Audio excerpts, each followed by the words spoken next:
Hi James. For my presentation this week, I'll be talking about what tame problems are, what wicked problems are, why wicked problems can't be solved, and then I'll be incorporating the content from week 2 throughout my wicked problem case study. So a tame problem can be viewed as something that's simplistic and linear. It's solvable, but it can be complex. They can be defined, they can be standardized, and you can work towards a solution by understanding that there's a cause and effect relationship within them, um, and they are solvable. So you can break them down into smaller problems and chip away at it and eventually solve the greater issue. So an example of a tame problem could be, how can we reduce plastic consumption? So we can make less plastic, right?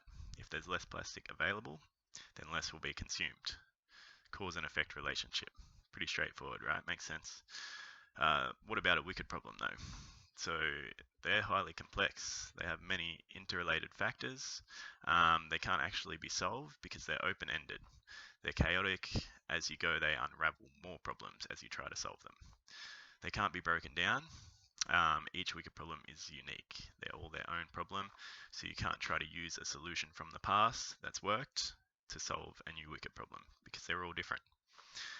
So there's no set solutions, and there's probably no solution at all. I don't think any of them are solvable as far as what I've researched.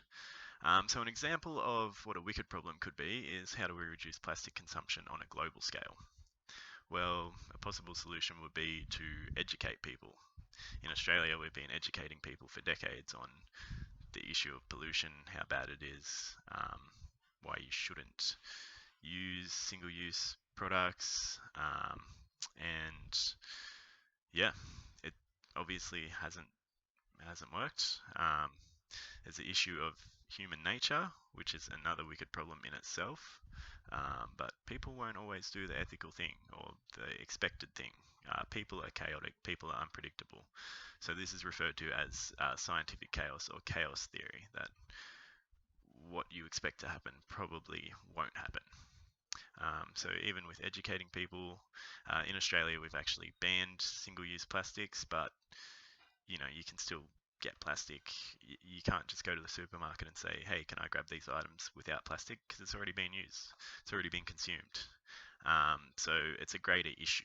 It's not just banning plastic straws and making paper straws. There's all sorts of problems that are all interrelated in this big network of issues. So you can't really break it down into smaller issues.